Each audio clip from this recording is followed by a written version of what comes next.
There are not many Irish 19-year-olds who can speak 3 languages aiming to get games at one of the world's grandest clubs. So Ryan Nolan is something different. His story began in Shannon, progressed to Spain, and now has San Siro as the next chapter. Nolan is a defender in Internazionale's Primavera side and his target is to graduate to the famous black and blue stripes of the first team, like Liam Brady and Robbie Keane before him.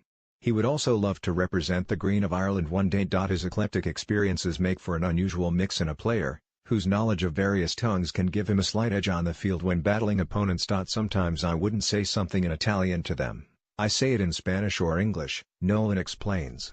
They look back and don't know what I've said. It's trying to get into their minds a little bit. Nolan grew up in Shannon, County Clare, and the accent of that region is still strong as he talks, even though he has lived abroad since the age of 8. His family holidayed in Murcia every summer and one year decided to relocate for good, moving to the town of Torre Pacheco. I had friends in that, so moving was a bit scary, he says. To begin with I didn't really want to go, but then you pick up the language, make friends, and it's been really good. I was in a Spanish school and I took maybe 4 or 5 months to speak fluently. It was easy enough because I was younger. It's great being outside, playing sport whenever you want.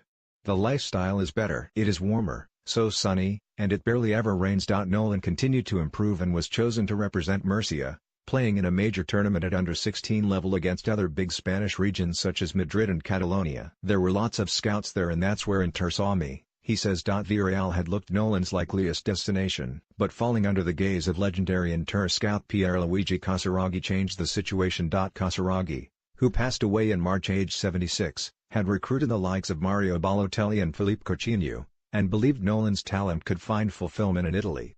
Nolan said yes immediately, before even asking his parents. He adds, when I signed for Inter, Casaraghi, who was a good friend of Liam Brady, was saying to me I'm the 3rd Irish player to be at Inter including Robbie Keane.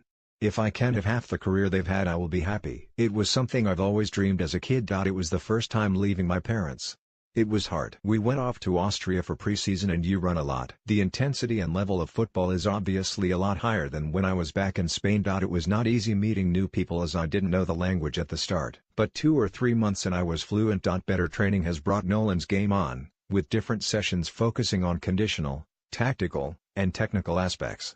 Tall and strong, Nolan can play anywhere along the back line. I like to defend more than anything. That is my main attribute, he says. When I was a kid I used to support Man United. I would watch Nemanja Vidic and Rio Ferdinand. I bought all the jerseys. He's experienced UEFA Youth League matches, and has this year won the Under-19 Supercoppa against Roma and the Viareggio Cup over Fiorentina. He played well in a recent 1-0 victory over Juventus in Turin. Scouts from the Premier League have kept tabs, with Liverpool among those represented. My dad loves to come over to watch the matches and be with me for the weekend, Nolan says. My mum visits every month or so. When I have 2 or 3 days off I like to go back home to Spain. Milan is a really nice city. There is a lot of ancient history and shops for fashion. After nearly 3 years I know all the important places. After 3 years, Nolan has also begun to make an impression on the Inter first team, being called into sessions by manager Luciano Spalletti and facing the likes of Mauro Icardi and Ivan Perisic in drills. When I am marking Icardi and Perisic it is a big ask but it helps me learn, Nolan says. If you can mark them you can mark anyone in the world, I would say. Icardi especially has great movement. I've trained with them a few times but that next step is a big step at the moment. Playing for Ireland is another dream. I feel 100% Irish, he says. If I played with Spain or Italy I don't think it would be the same feeling. Obviously I am open if Ireland don't give me a chance. But I definitely wanted to play with Ireland one day. I went to camps with under-17s and under-18s. I maybe have to wait a year for under-21s. I just wanted to keep on doing what I'm doing and hopefully they will call me up.